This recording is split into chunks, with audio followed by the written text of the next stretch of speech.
This episode is called Sonic the Matchmaker because, as we all know, if Sonic is good for anything, it's romance. Just ask Twitter! We begin with another trap for Sonic, a dynamite disguised as a chili dog. Sonic comes around and decides to take the chili dog to Robotnik, so now the robots are chasing Sonic as per usual, so that he doesn't feed Robotnik a lit stick of dynamite. Sonic comes into Robotnik's house in disguise, and yep, boom. Gretch and Grinder come in a moment too late with Robotnik just ordering them to do menial chores. Robotnik starts talking about love out of nowhere. No, really, you can go back and rewatch this scene. It's actually kind of funny how suddenly he starts talking about love and being lonely and wanting to build a wife. Not sure why though, he's married to Sonic. Still not letting that one go, you can't make me. In a bit of surprise continuity, Scratch and Grinder call his plan out for being dumb because of Breezy and Robotnik Jr.'s betrayal. Remember our last episode when I commented on how they used new animation for something that they could have easily recycled? Well, they do it again here. The exact same style too. So come to think where they may just be recycled animation cells. Pretty sure they were standard by 1993. Robotnik tells Scratch and Grinder to capture Breezy and Robotnik Jr. so he can figure out what went wrong to avoid any mistakes for the robot wife. Look, I know there's no way to make that sentence sound sane. I'm sorry. We start with Junior, painting some playground equipment. Scratch and Grinder effortlessly captures Junior with the power of a sandbag. As for Breezy, see that she hosts a TV show now, something that does not have a very good safety track record on this show, and this episode does not help the metrics at all. Since her abduction was televised, Tails sees it with Sonic conveniently right next to him, so away they go. Sonic rescues them both effortlessly. Junior is shown to have a bit of a crush on Breezy. Aren't they basically siblings? They didn't think this through, did they? Breezy rightfully rejects him for Sonic, though Sonic tells her that wasn't very nice, which it wasn't, but again, no.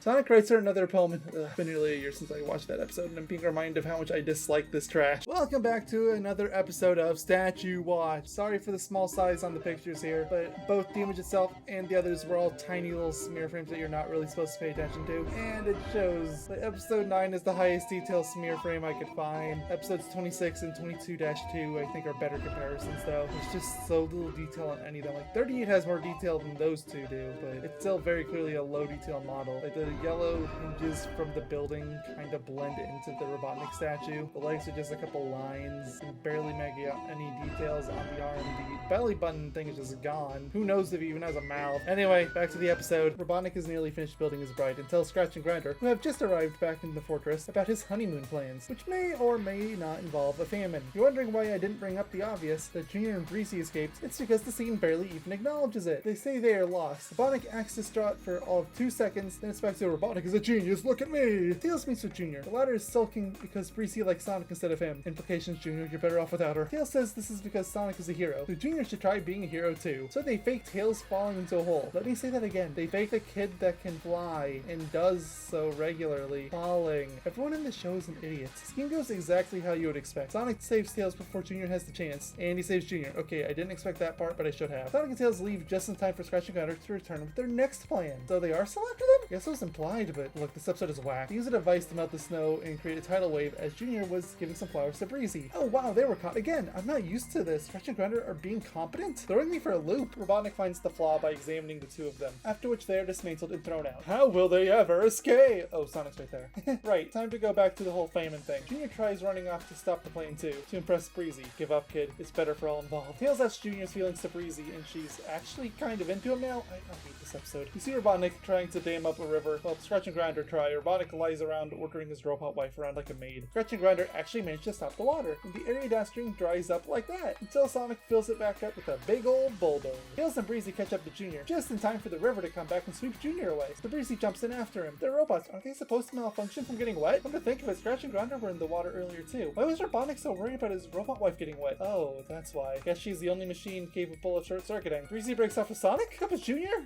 I really hate this episode. The episode ends with Robotnik's wife malfunctioning and becoming rude and vindictive towards them. Sonic says it's about observing playground safety, featuring Junior. I already said I hate this episode, and yeah, new bottom of the list. At least Mama Robotnik's episode was fine in its day, it just aged like milk. This episode should have never been greenlit, even back then. Eggman's creations throughout the series history are often referred to as family, so I don't see this as a stretch at all. Just a massive oversight that makes an already pretty bad episode outright awful. Until next time, take care, stay safe, have a good one. Bye-bye!